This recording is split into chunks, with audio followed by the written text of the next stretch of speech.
on les appelle communément les grands frères, Oui. qui sont hors du championnat. Ils ont encore un niveau plus élevé que les joueurs qui jouent dans le championnat.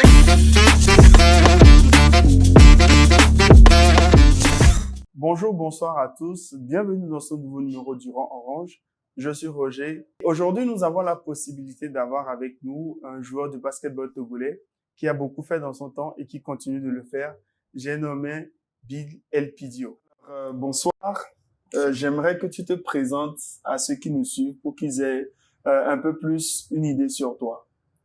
Ok, bonsoir Roger. Bonsoir. Je me présente, moi c'est Bill Elpidio, joueur de basketball. J'ai amorcé ma carrière à la Modèle Basket Club. Actuellement, je suis joueur de Dito, le Dynamite togolais. Joueur de Dito. Alors, ce soir, ma première question serait de savoir comment est-ce que Pidio a commencé le basketball? Qu'est-ce qui l'a fait découvrir le basketball? Et en plus, qu'est-ce qui l'a fait aimer le basketball? Voilà, je dirais, moi, j'ai pas eu trop de choix puisque j'ai évolué dans un quartier où pratiquement toutes les personnes étaient fans du basketball. Ma famille également était concernée. Ah, donc, d'accord. voilà. Nous sommes les abdés du feu La Sondrina. Voilà, Ah, ouais. c'était à l'Éconapoué, donc voilà, c'était le centre d'intérêt principal, le basketball dans les vacances, congés, tout ça là. Donc j'ai commencé tout. Déjà à partir de 6 ans, on m'amenait au stade, je touchais le ballon, et voilà, j'ai pris goût et puis ça n'a jamais cessé. Alors maintenant, qui t'a vraiment initié? Tu as commencé tôt, c'était peut-être avec les parents, si je me trompe pas. Maintenant, qui t'a fait vraiment donner cette envie-là? Ou c'était juste le fait de voir les parents ou bien peut-être aller au terrain suivre les gens qui t'ont donné cette envie-là? Faut dire que moi-même, j'aimais les challenges. Donc j'avais 2 frères qui évoluaient à Étoile Finance, en catégorie cadet junior. Je parle de Amédi Kemel et Amédi Sévi. Donc voilà. Quand j'ai commencé par toucher la balle, j'ai eu ce challenge de pouvoir les concurrencer. Je les vois jouer, mais je me dis, voilà, il faudrait qu'un jour, je puisse faire mieux qu'eux, quoi, voilà. D'accord, d'accord. Maintenant, tes débuts dans le basketball, est-ce que ça a été vraiment un challenge pour toi, pardon, ou c'était juste le fait de commencer, de voir ce que ça va être après? Voilà, il n'y avait pas d'objectif principal, il n'y avait pas de grand défi. C'était juste de jouer, de m'amuser, voilà. Mais au fil des années, j'ai remarqué que, voilà, les premiers défis qui sont mes propres frères, voilà, il y a autres également personnes qui sont encore mieux qu'eux. Oui. Donc ça va pas s'arrêter à les dépasser, à les surpasser. Il faudrait que je continue à me surpasser moi-même, à surpasser tout ce que j'ai côtoyé. D'accord. Maintenant, tu as parlé du fait d'avoir joué à la Modèle. Est-ce que tu as commencé par jouer à la Modèle dans les différentes catégories ou c'était juste enseignant immédiatement? Non, j'ai fait la catégorie minime, cadet, junior, et ensuite j'ai intégré les seniors. Et c'était à Modèle? Et c'était à Modèle.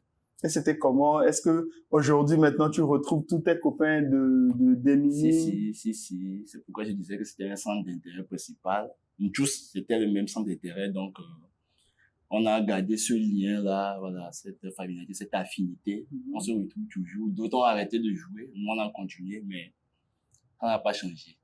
D'accord. Maintenant, arriver en équipe senior, c'était comment le challenge? Parce que je me dis que quitter déjà la catégorie de junior, arriver en senior, c'est de rencontrer ces grands frères qui étaient là avant toi. Est-ce que c'était un vrai challenge pour toi ou tu t'es dit, j'ai déjà les capacités qu'il faut, je peux juste m'intégrer aussi facilement, ou tu as dû vraiment travailler pour arriver à un niveau où ils étaient au moins capables de t'accepter aussi facilement? Voilà, c'est vrai, l'intégration au niveau senior, c'était pas facile. C'était pas facile.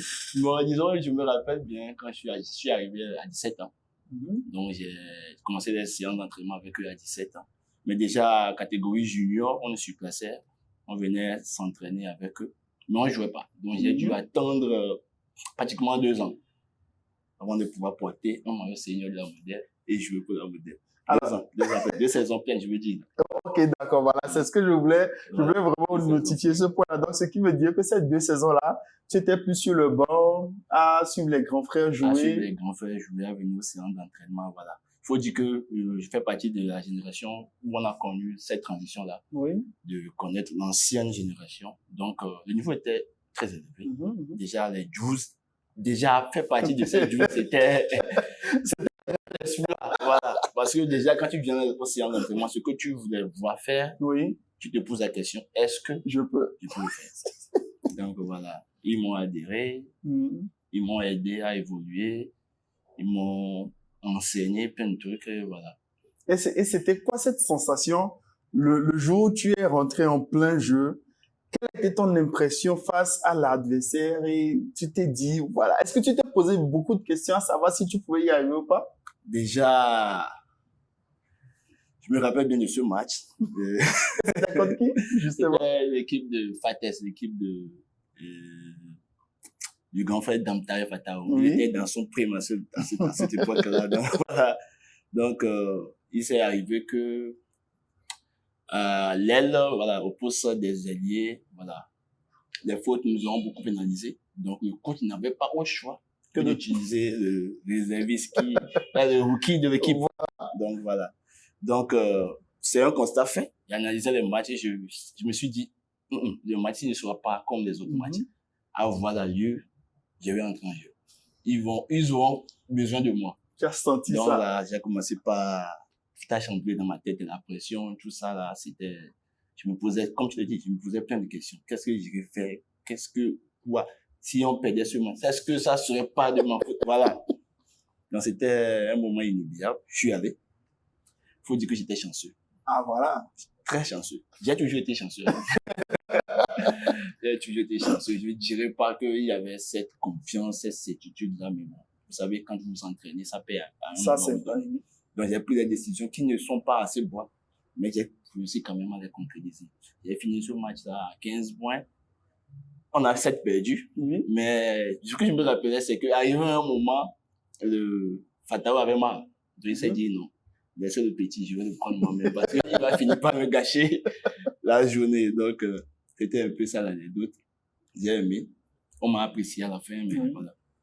Et après ça, je pense que l'insertion était facile ou tu as dû encore faire tes preuves pour pouvoir montrer que tu étais vraiment capable et digne d'être dans cette équipe senior-là. Voilà, c'était une époque où le niveau, le challenge n'a jamais été décroissant. Le challenge n'a jamais été décroissant. On sollicitait beaucoup plus les joueurs étrangers. Oui. Donc, ce qui fait que tu ne peux pas te permettre de baisser de niveau. Ça, c'est voilà. Tu ne peux pas te permettre de baisser de niveau. On a travaillé dur, les grands frères ne vont pas lâcher les choix, en fait. Voilà. Donc, alors, je sens que juste le fait de te rappeler de ces moments-là, ça te donne un vrai sourire. Et c'est bien. Alors, maintenant, tu as eu à faire combien de saisons à Modèle? Disons, j'ai fait 15 ans Modèle. 15 ans. 15 wow. Ans. Est-ce que ces 15 ans-là, c'est depuis la catégorie minime ou? Oui, depuis, j'ai compté l'ensemble des catégories que j'ai faites là-bas. Voilà, là, c'est bien. Là, c'est vraiment bien. Alors, est-ce que dans ton parcours, tu as eu à visiter d'autres pays, peut-être sur des tournois, ou juste visiter, voir comment ça se faisait dans d'autres pays de la sous-région? Si, j'ai eu la chance de visiter à l'international avec la sélection nationale, notamment dans le cadre du 3x3. Oui. Voilà, la Malaisie, le Cap-Vert, le Nigeria, Cotonou, les pays voisins également. Voilà, on nous vendait un monde, c'est pas truffé d'extraterrestres qui sont très puissants, qui peuvent tout casser, voilà, tu vois, non? Donc, on est allé, on a découvert les choses et on a vu que c'était rien. Donc, si je comprends bien, le fait d'être parti à ces différentes compétitions t'ont fait, en fait, comprendre le fait que les Togolais aussi travaillent, les Togolais aussi se mettent dans le bain et se disent que ils ont un certain niveau, mais ils ne le voient pas forcément. Voilà, c'est le mythe de la caverne en fait, quoi. Voilà. Quand vous êtes là, vous ne sortez pas, vous pensez que vous ne valez rien en fait. Mais c'est quand vous sortez, vous allez compétir que vous commencez pas à découvrir que non. Vous en valez beaucoup.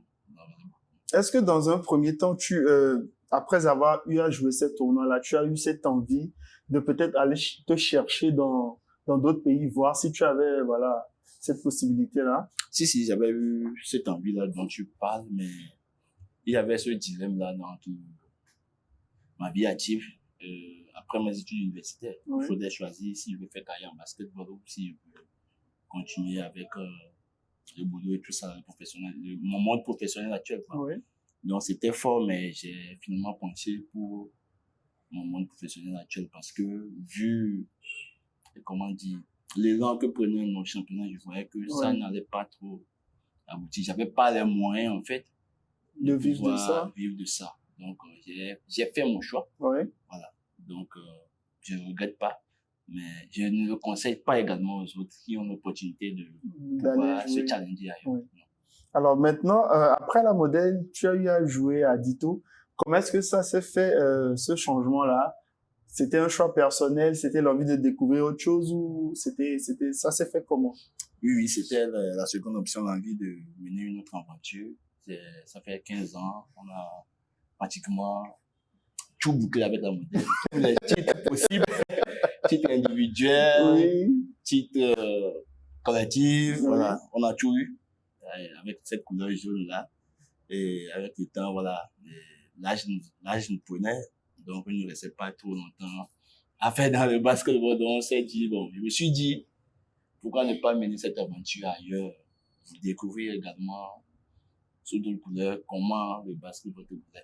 Je suis arrivé à Dito, voilà, c'est ma première année, je suis champion. Ouais, même si ça me fait mal, je l'accepte, il est champion. Ouais, voilà, c'est l'ambiance et autres là, mais on fait comprendre que voilà. Alors, est-ce que arriver à Dito, c'était, bon, je ne sais pas, est-ce que tu connaissais déjà les joueurs de Dito? Est-ce que l'insertion était facile ou il fallait aussi, voilà, prouver que tu viens d'ailleurs, mais tu as les capacités qu'il faut pour être dans les 5 majeurs? Oui, c'est un métier pote également là-bas. Les joueurs sont venus de divers horizons, donc voilà, faut toujours prouver. Même si ça ne vaut pas la peine, faut toujours prouver que tu mérites ta place. Voilà. Donc, c'est ce qui s'est fait. Il faut dire également que je suis une personne qui a cette facilité d'intégrer n'importe quel groupe. Je suis sympa et autres là. Donc, au niveau de l'intégration, ça a été très facile. Voilà. J'ai vite côtoyé avec les gars, on s'est amusé. Et puis, Alors, ta première saison, champion du Togo. Ça me fait mal de le dire, mais bon, champion du Togo. C'est ça, il faut le dire. La petite anecdote, c'est que Pidjo et moi, nous sommes des amis de longue date. On a eu à jouer, notamment ensemble dans l'équipe universitaire. Alors, je me rappelle déjà la première fois qu'on s'est vu, c'était à N2, ITN2. Exact. Voilà, ITN2, où je revenais, le petit garçon qui vient d'Adido Gombe avec les gars. Bon, j'étais quand même... Je dirais que j'étais vraiment impressionné, notamment de voir comment c'était la vie, parce que c'était ma première fois de venir. Et le fait de voir les jeunes qui étaient vraiment... Ah voilà, ils avaient les moves et tout. J'étais vraiment émerveillé. Mais je pense qu'on a quand même fait un bon bout de temps ensemble. Le fait de se rencontrer l'autre. Je me rappelle bien, je me rappelle même du niveau de temps de ça. Le Faba, voilà. Non, mais c'était vraiment cool.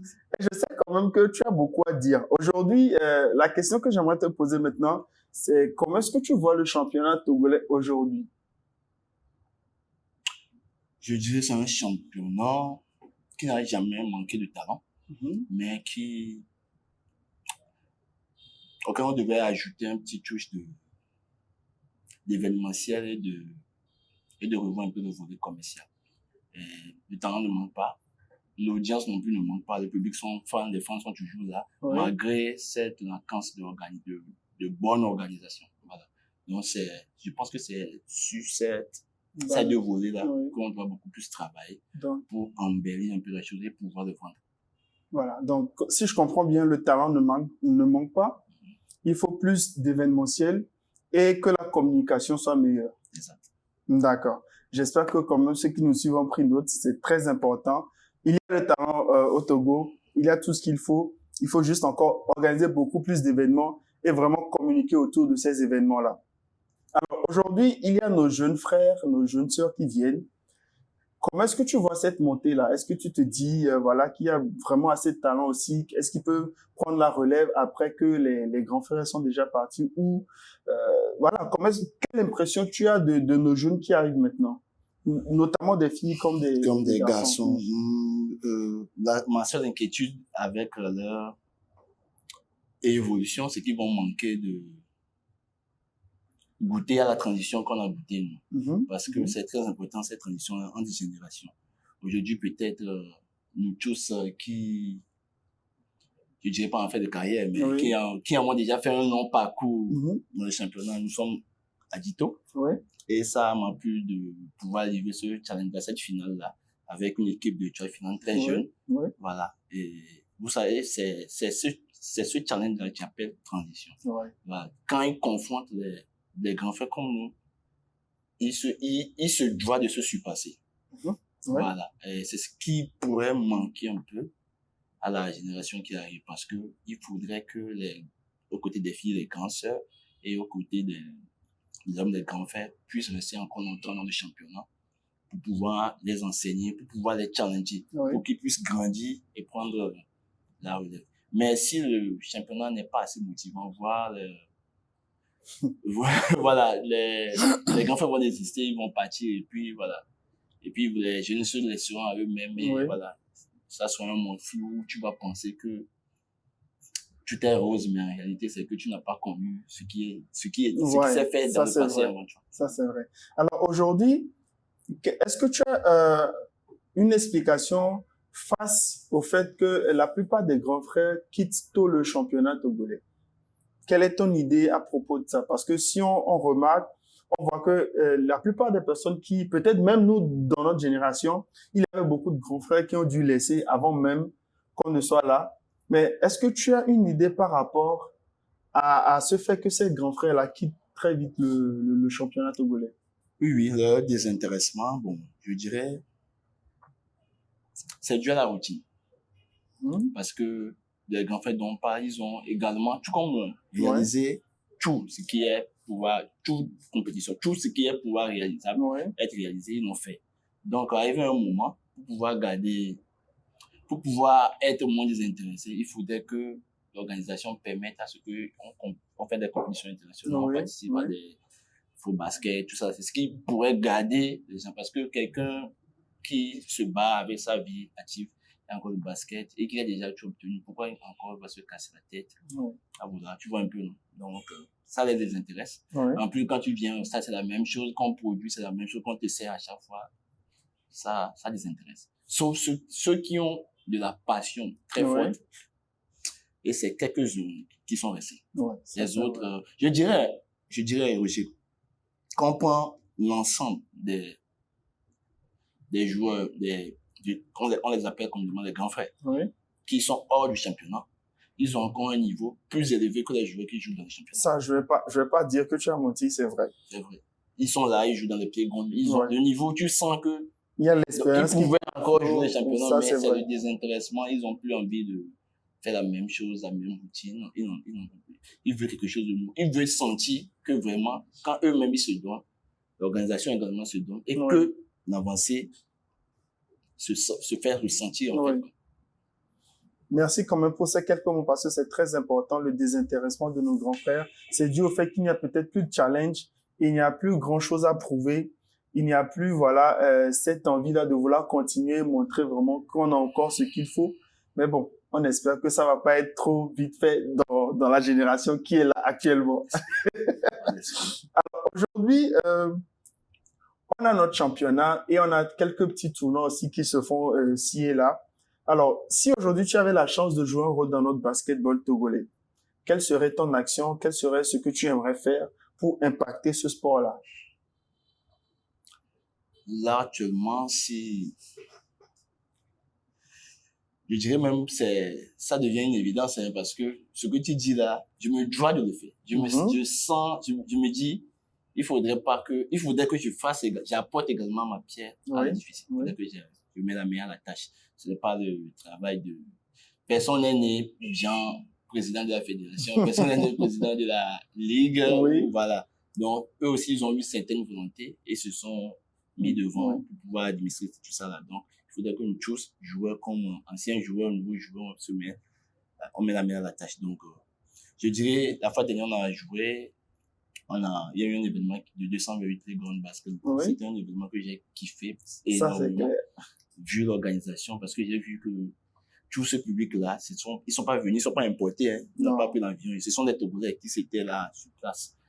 Tous ces talents-là, les concours, le jeu, tout ça là, ils sont des Togolais. Ouais, ça c'est clair. Voilà, ils sont pas venus voilà, ils sont des Togolais. Donc ça veut dire que tous les ingrédients sont là. C'est à nous juste de préparer la sauce. Donc si j'avais une baguette magique de faire quelque chose, je toucherai beaucoup le volet commercial et événementiel. Le basketball, il faut que ça soit un événement.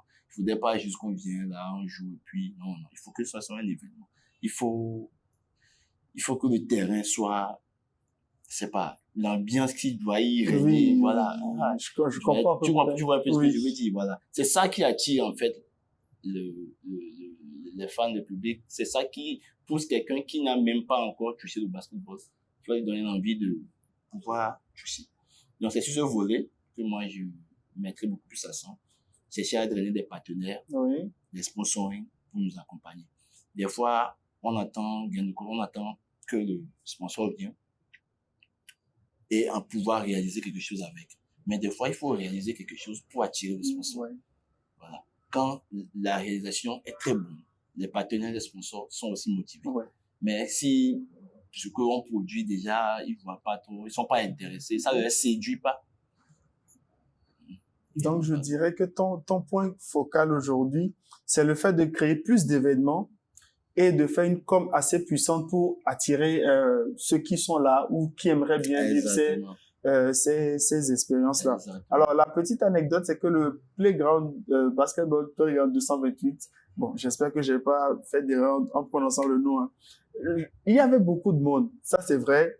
Et moi aussi, de mon côté, j'ai eu à inviter d'autres personnes qui m'ont dit à la fin qu'ils aimeraient bien revenir s'il y a ce genre de tournoi. Oui, oui. Donc, je pense que c'est l'opportunité maintenant de dire à ces personnes-là qui aimeraient bien organiser des tournois ou organiser des événements autour du basket, de vraiment faire une com assez importante pour que ceux même qui ne sont pas joueurs de basketball, ceux qui ne connaissent rien du basketball, aient cette envie-là pour venir suivre ce jeu. Parce que c'était vraiment intéressant et je pèse mes mots. Ceux qui étaient là, ils ont témoigné de ça. Ça, c'est clair.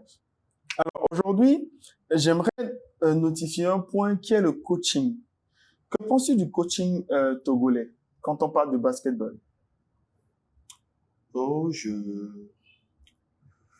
ne peux qu'apprécier parce que je n'ai jamais fait de formation de coaching, donc je ne saurais juger un coach, mais vu mon appréciation, vu ce que je vois ailleurs, là, je pense que au niveau du coaching, c'est pas encore ça. C'est pas encore ça. Sur ce qu'on enseigne aux équipes, sur le plan collectif, sur le plan individuel, normalement, ça se relate dans les matchs, ça se relate dans les compétitions. Là, tu sens que, à un moment de la compétition, tu sens que c'est ce qu'ils ont fait à l'entraînement, qu'ils sont en train de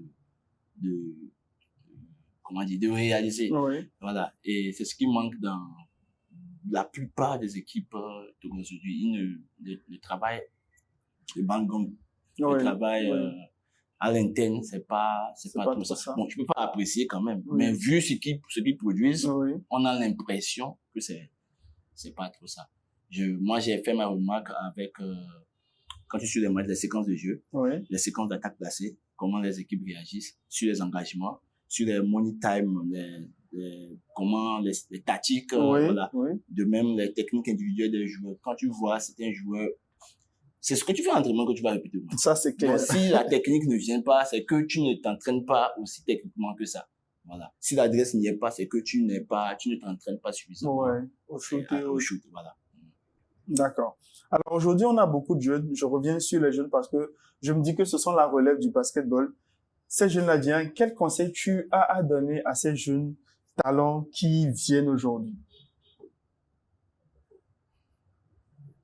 Oh, je vais leur demander de beaucoup travailler dur. J'ai suivi l'autre fois le podcast avec Joshua. Oui. CDG, Captain Josh. J'apprécie beaucoup. Il a utilisé une expression de travailler intelligemment. C'est très important. Travailler intelligemment. Aujourd'hui, nous sommes équipés de beaucoup plus de moyens qu'à l'époque pour pouvoir produire plus. Mais c'est le contraire qu'on observe. Voilà. Je sais pas comment ils ont réussi à produire tellement avec le peu de moyens qu'ils ont eu. Aujourd'hui, il y a les tutos, c'est pas. Il y a même des coachs personnels aujourd'hui. Des terrains un peu plus partout, voilà. Donc, c'est ça, travailler intelligemment, travailler. Ne pas se reposer sur sa propre personne. Consulter se faire aider, voilà. Et surtout, challenger les personnes qui sont plus fortes que toi. Voilà, pour apprendre. C'est très important. Toujours challenger les personnes qui sont plus fortes que toi. Faut éviter de challenger les gens, faut éviter de jouer avec les niveaux. Alors, j'espère quand même que les jeunes ont eu ce message-là qui est très important. Essaye de challenger ceux qui sont plus forts que soi. Ça permet aussi de développer des skills qui viennent, parce que le basketball, c'est aussi l'instinct. Quand tu fais beaucoup de pratiques, il y a l'instinct qui suit. Tu te développes sans le savoir et tu fais beaucoup de choses. Alors, aujourd'hui, puis tu es plus axé vie professionnelle que basketball. Alors, j'aimerais savoir comment est-ce que tu arrives à agencer ces deux mondes-là. Voilà, c'est un dilemme qui m'a toujours embêté. Voilà, au début, c'était pas facile parce que j'ai une très forte passion pour le basketball. Voilà, mais je me suis fait conseiller par des aînés qui ont eu le même cursus que moi et qui ont réussi quand même à me convaincre de faire ce penchant-là pour ma vie professionnelle, vu l'élan du niveau de notre championnat. J'ai toujours eu cette expression, je me dis souvent que c'est pas le basket qui perturbe mon boulot. C'est le boulot qui perturbe mon basket. Mais comment faire? Donc, c'est ça. D'accord. Ça, c'est très important parce que on sait que le basket ne nous fait pas forcément vivre au Togo. Donc, il faut quand même faire d'autres trucs qui te permettent quand même de tenir le fil. Parce que on n'oublie pas qu'à part le basket, on a aussi une vie. Et c'est très important. C'est pour ça, aujourd'hui, moi, je dis souvent aux jeunes de ne pas forcément laisser les études, mais d'avoir un bagage intellectuel qui te permet quand même de survivre en dehors du basket. Aujourd'hui, on n'a pas peut-être cette opportunité-là d'avoir un cash à chaque fois qu'on va sur un terrain, comme c'est fait dans d'autres pays. Mais ce qu'on peut faire aujourd'hui, c'est d'avoir un à côté qui te permet de vivre pour pouvoir continuer à jouer quand tu le veux. Alors, nous sommes presque arrivés à la fin, d'accord? Mais j'aimerais que... J'ai encore deux questions pour toi. La première, c'est de savoir, est-ce que Pidio a des objectifs futurs en matière de basketball aujourd'hui, ou c'est juste le fait de, voilà, on y va, on verra là où ça nous mène? Non, là, aujourd'hui, j'ai des objectifs bien précis. Je me suis toujours... J'ai défini comme objectif de plus tard construire une équipe de basketball et gérer. Et j'ai toujours eu cette envie forte de réunir les moyens, la base solide qu'il faut pour pouvoir un jour gérer cette ligue-là. D'accord. Gérer cette ligue de Lomé.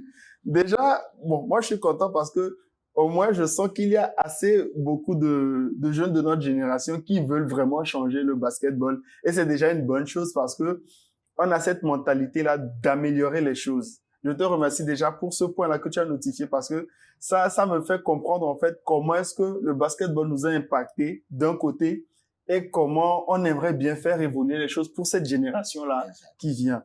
Alors, ma dernière question serait de savoir le dernier mot que tu as pour ces personnes-là qui nous suivent, voilà, un conseil, voilà, une attitude à suivre, ou qu'est-ce qu'il faut, voilà, juste un mot. Oh, je les remercie d'abord, ensuite je les exhorte à prendre attache, à créer cette affinité, ce lien fort avec la balle orange. De ne pas penser que d'être optimiste, voilà, d'être optimiste et de ne pas penser que c'est fini, c'est mort, voilà, c'est la mentalité qui a chassé la plupart de nos grands frères, c'est mort, ce sport-là, laisser tomber, non, il faut jamais laisser tomber ce qu'on aime. Donc, c'est ça. J'exhorte tout le monde à également à évaluer ce que vous faites là actuellement, parce que ça donne un certain tonus à notre sport. La communication, c'est un rôle très important. Donc, j'implore tout le monde à se joindre à moi, vous remercier également pour ce que vous faites pour le basketball. Merci beaucoup. Alors, avant de te laisser, j'aimerais dire que Pidio n'est pas seulement champion de la ligue qui vient de finir, mais quand même, il a eu à avoir beaucoup de trophées personnels en équipe et tout. Et merci d'avoir quand même pris le temps de venir avec nous sur ce podcast et de laisser tes impressions, laisser tes petits conseils à nos jeunes, donner ton avis sur le basketball togolais parce que aujourd'hui, je me dis que le fait de partager cela fait comprendre à ceux qui sont déjà là, ceux qui viennent, notre impression, ce que l'on ressent pour cette balle orange. Alors, j'aimerais quand même que vous laissiez vos commentaires, c'est important. C'est un monument qu'on a, c'est un monument qu'on a ici. Je sais que la plupart des jeux de modèles ne peuvent pas ne pas savoir qui est Pidio, ça c'est clair. Et aujourd'hui, voilà, tu es à Dito. Je sais que tu veux aussi laisser ton empreinte. Je te souhaite le meilleur quand même là-bas. Je sais que c'est pas facile parce qu'il y a beaucoup de challenges, oui. Ouais, j'ai déjà le meilleur. Moi, je te souhaite le meilleur. C'est pas grave. Pidio, c'est pas grave. Je prends ça pour, voilà, un conseil. Je prends ça comme ça. Alors, encore merci de nous accorder de ton temps. Je sais quand même que tu auras à revenir parce qu'on a beaucoup de projets en tant que podcast aussi. Et merci de nous soutenir, de nous donner le peu que vous avez pour nous aider aussi à avancer. Merci encore, merci. Et je te souhaite une très bonne soirée. Nous sommes arrivés à la fin de ce numéro du Rang Orange. Je vous invite massivement à partager, à liker. Laissez vos commentaires parce que ça nous aide à nous améliorer. Et ce qui est très important, la balle orange, une autre manière de voir le basketball togolais.